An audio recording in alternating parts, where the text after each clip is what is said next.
1 or 2%. It's not just a milk choice. It is Ryan Day's off-season philosophy. Welcome to Snap Judgments. They're brought to you by Buyers Auto. That is Bill Landis, Jeremy Birmingham. I am Austin Ward.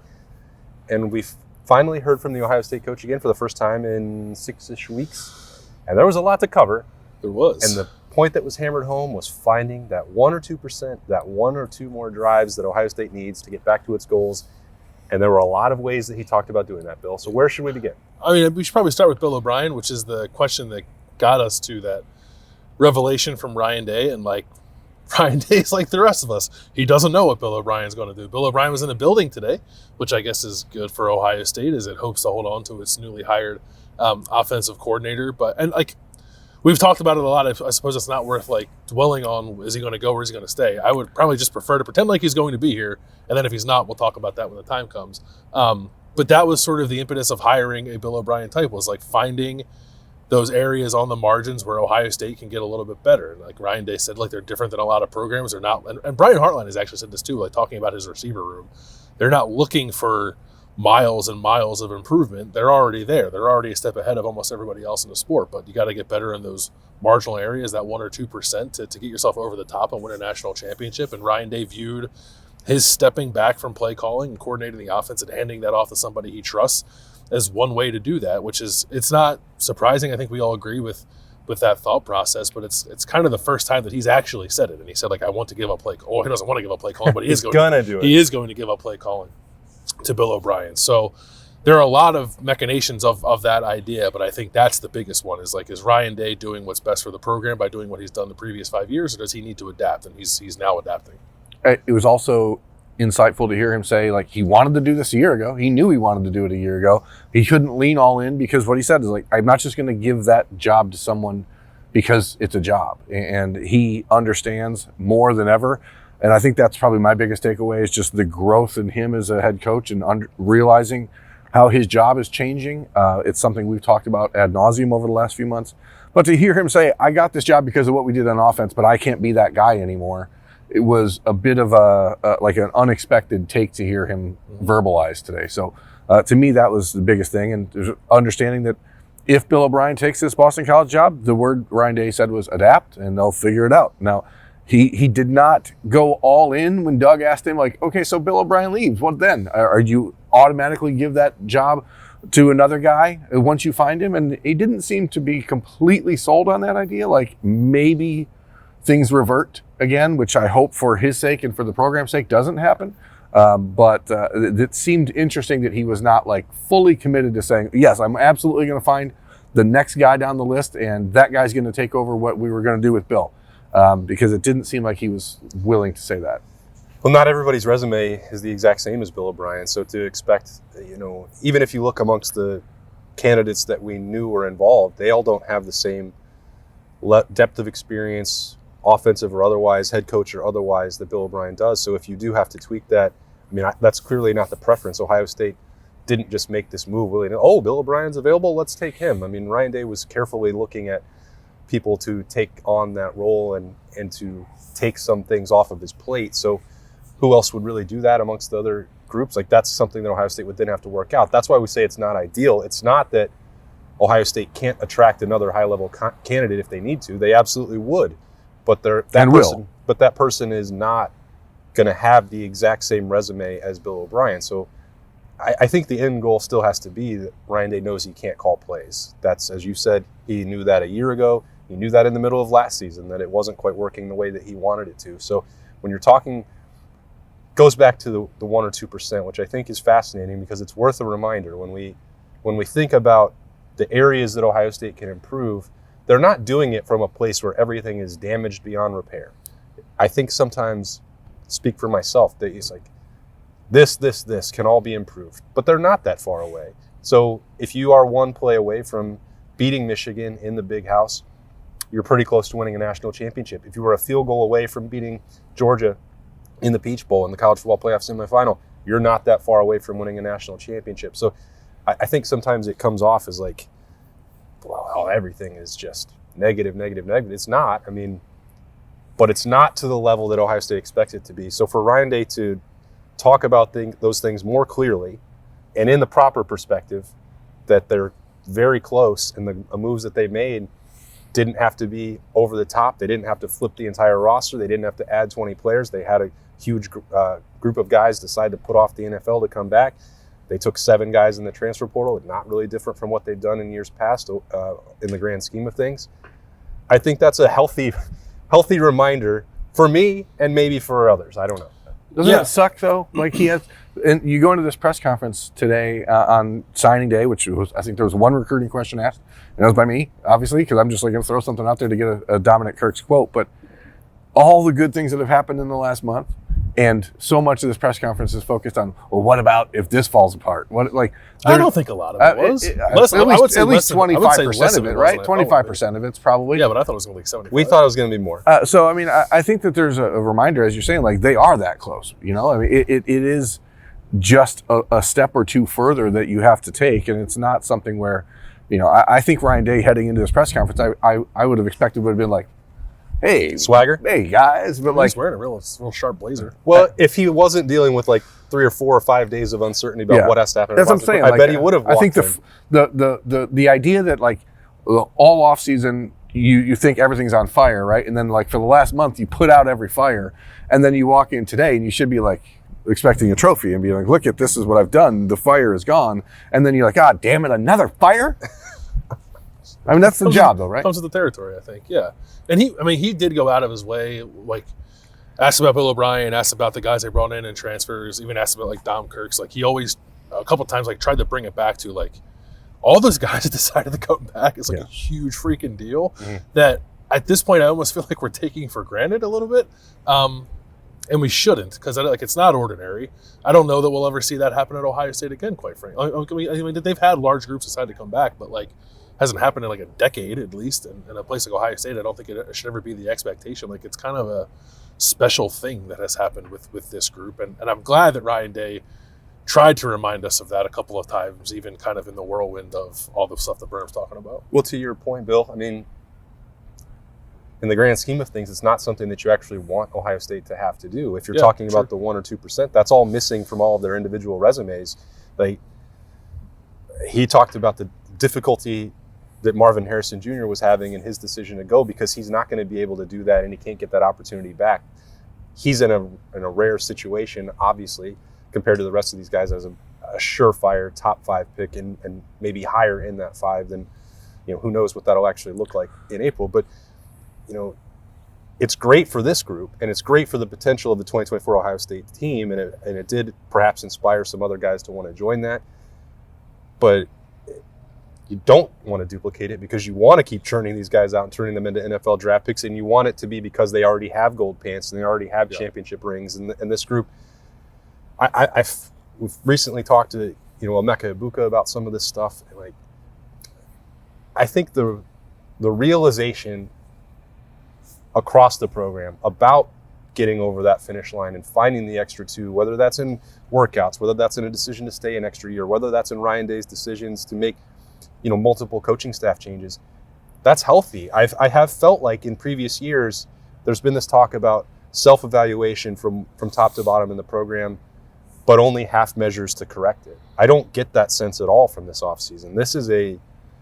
It is a cliche. This is an all-in situation. And if there's anything that has to be tackled to get that extra 2%, they're doing it. Yeah, when Ryan Day took over this program, there was all this talk about, how is he going to make it his program? And it's 6 years in now, like it's his program, but you can go back to the sum of the parts of the Urban Meyer era and find things that were important, like the +2. Mm-hmm. Like that +2 mattered. Like that was the defining characteristic of the program for those 7 years. Like you can go to the edge, but you still have to go a little further. And I don't know that in the last few years, they've always been willing to do that. And I think even, and I'm going to probably step on my own words from the last few weeks, because I think the hiring of James Laurinaitis is a thing that has to happen. The promotion of James Laurinaitis is something that has to happen. But if you decided against that and you're doing that because you think then we can get better, then I'm all for it. Sure. And I think that that's actually a conversation where the old Ryan Day probably doesn't even consider whether or not he needs to promote James Laurinaitis and just does it because it's what's expected and he's been here and he's a Buckeye legend and maybe if you don't, you risk losing him to the NFL. Those are things that I think the old Ryan Day probably would have put a lot more stock into than he's now doing. And I think that's just another sign of that improving mindset of his to say, hey, I have to be the football coach at Ohio State, the head football coach of everything. And like, it's a hard adjustment to go from being an offensive coordinator mindset to a CEO mindset. Like, that is a big adjustment. And especially if you're not around a bunch of guys who have taught you how to do it, and he's not been, because Urban Meyer's been out here for 6 years. Like, he's not had those other coaches that have been able to guide that. And I think that again, that's my biggest thing today. I'm going to walk away from this going, man, I think the light is fully on as what his job here has to be, and what not just his job has to be, but the next head coach at Ohio State has to be, because the sport has changed so much. You can't be worried about the minutia of 3rd and 7 from the 21-yard line. You just can't. I think that's a really good point, Berm, about the 10th spot and where James Laurinaitis fits in this, and whether that's a special teams coordinator role, which Ryan Day, publicly confirmed was on the table for him, and that he was comfortable going either direction. I think, like, from the outside, we all have an opinion about what the best use of that is. It doesn't. The way Ryan Day talked about putting his own hands on special teams leads me to believe that he doesn't actually want to hire a special teams coordinator. But we've been asked, Bill, over and over and over, why hasn't this happened? Like, what's the holdup? And like, it's hard to know for sure what Ryan Day is thinking. Today is a little bit of a peek into that maybe Berm's hypothesis here is right. If you are leaving no stone unturned, you want to make sure, absolutely sure, that James Laurinaitis is the guy.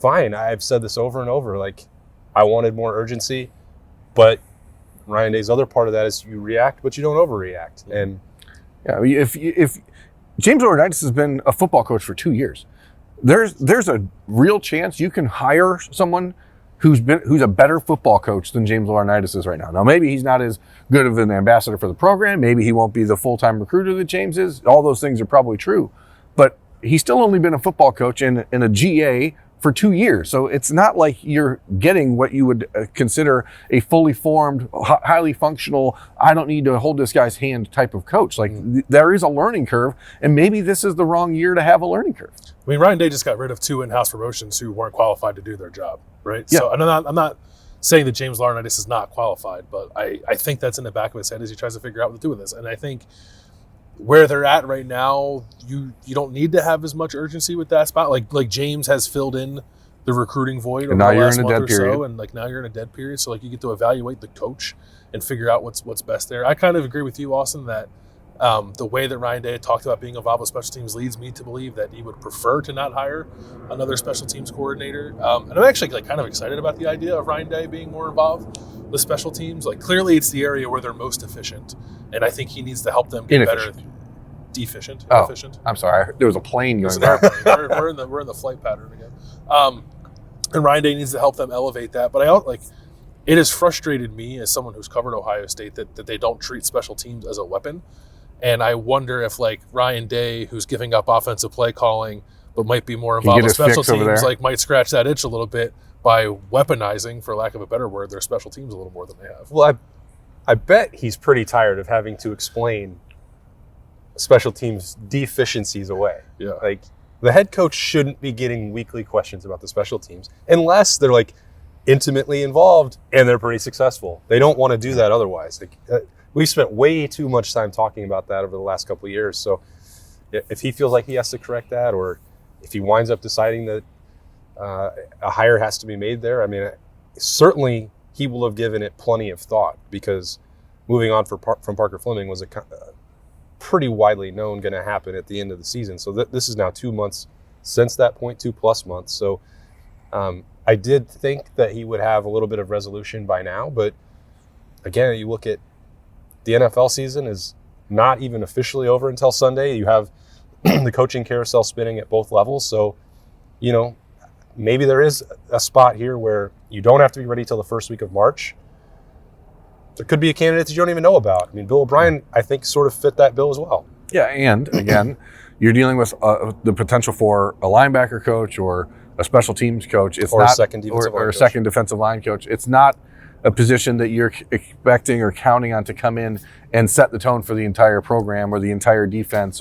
So you can be diligent and a little bit more patient with this than you expected. Plus, he's now having to deal with the Bill O'Brien curveball, and it probably takes a little bit of that focus off of what you do there. Bill, for the current roster, anything jump out to you? Yeah, I thought it was interesting, some of the offensive line talk. You did? Yeah. Believe it or not. That's so weird. My ears perked up a little bit when the question was asked. Left the door open, I think, for Josh Fryer to potentially move to guard. I don't think he left that door open, Bill. I think he opened that door and said this is probably going to happen. Probably the better way to put it. Which, like, I kind of anticipated. I think it makes a lot of sense for Josh. Like, I think Josh could be a very good guard. And then he was asked specifically about Tegra Chabola and Luke Montgomery and said, like, yeah, it's a big spring for them. But then, like, prior to that, he kept alluding to, like, young guys on the offensive line that I think were really exciting to him, to Bill O'Brien, who's watched the tape and evaluated the position group. So I think between, like, moving Josh Fryer inside and then sort of letting Tegra and Luke have a really competitive situation in the spring to figure out who your right tackle is going to be is an exciting proposition for Ohio State. And, like, that is a course of action that I would take. And then if you come out of that and you don't think that you have a guy to play right tackle, maybe you do what you did last year with Josh Simmons. But I really do believe that the answer to right tackle is already on this roster. And I kind of got the sense that Ryan Day feels the same way. I think he went 98% of the way of saying that. Yeah. It was asked in a way that was like, are you going to reevaluate after spring? But it was more like he said, I think what's in the room right now.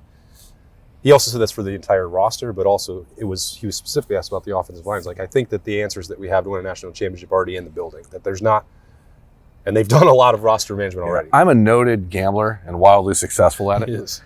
They call him Burn the Greek. And so I would probably put like minus 650 on Luke Montgomery being the right tackle for Ohio State right now. I think he is the clear favorite. Well, so what can we get on a flyer on Tegra?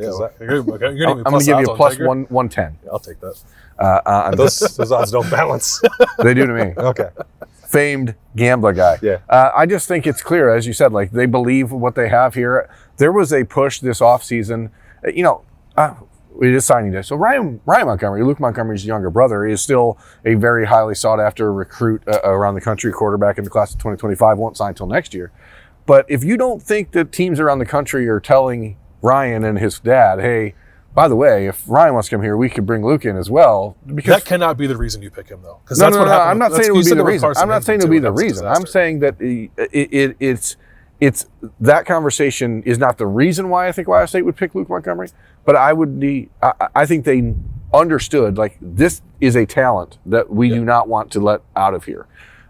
He was a top 40 recruit in the country as a guy who played offensive line for a couple of years and finally changed his body. Like, Luke Montgomery is a future NFL football player, and I don't think that there's anyone in this building that doubts it, and I don't doubt it. And you just need to make sure that he gets every opportunity to win that job this They spring. put him on the field as a freshman, Yeah. right? Like, you don't do that unless you believe in an offensive lineman at Ohio State. It does have to be, though, about Luke specifically. I mean, I think that's... Minus 650. Plus 400 for Tegra. Was that better? Did you... Oh, yeah. First way. Did you think that was I don't know, it wasn't definitive, a strong lean towards Sonny playing linebacker in the spring? Yes, I did. He said similar things about Josh Fryer, which he said about any guy who's made the position switch, right? Like, they sort of have to embrace it. They don't want it necessarily to be a mandate.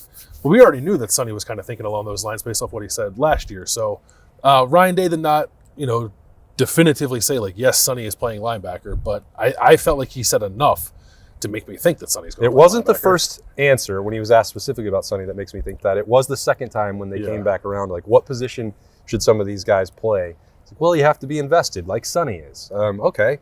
Well, we already know that Sonny is invested in the future playing linebacker because physically he's going to have to. Yeah, he's too big. So, yeah. Anything else, Bert? Too big, too fast, too strong. No, I mean, Too fast, obviously people want to talk about quarterbacks.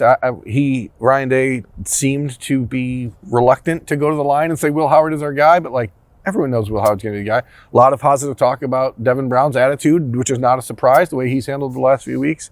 I would like to get a little bit more. I wish on a day like today, obviously we normally get Mark Pantoni on signing day, who Ryan Day gave a big shout out to. Early enrollees, that would be nice. If not those guys, then Mick Marotti, just to get some sense of where things are at in these in this first month of workouts. That's not to say we won't get Mick Marotti in 2 weeks or something like that, but I think that there's a lot of little important pieces that we don't get a chance to get answers to yet, because there's so many big picture items to discuss that, Ryan Day isn't being asked about what does Jeremiah Smith look like in workouts, or which we'll find out more later. But, overall, I just really liked I really felt for the first time in his time at Ohio State, Ryan Day is dialed in to being the head coach at Ohio State and not just the guy who's the head coach of the offense. I agree. I think you're right. I kind of felt that too. And I think comparing that to the way that Bill and I alluded to on the podcast daily, comparing that to Selection Sunday to now, dramatic difference. Yeah, it's not a knock on him to say that. He's learning how to be a head coach, and this is a tough spot to learn on the fly. Yeah, without question. I don't think anybody diminishes that part of it, but you still have to go out and perform the job, or else you don't get to keep it. He understands that part, and he understands that the criticism and the scrutiny comes with the territory as well. And he's certainly aware that he has said this since day one. He said it when he was an interim coach. If you don't think it's important, try losing a game. He understands that this is a year that's going to be different, and whether he wants to acknowledge publicly how different that pressure feels for him, he quoted C.J. Stroud that it's a privilege to have that pressure, and I think that's informed a lot of what's happened at Ohio State over the last 2 months, and it gave us a chance to finally catch up with him and hear about it from Ryan Day on Wednesday at the Woody. Thanks for joining us for some Snap Judgments. They are presented by Byers Auto. We have a lot more coming as the week rolls on, and we dive into more of that content from an hour-long conversation with Ryan Day. That's Bill Landis and Jeremy Birmingham. I'm Austin Ward. We will talk to you later.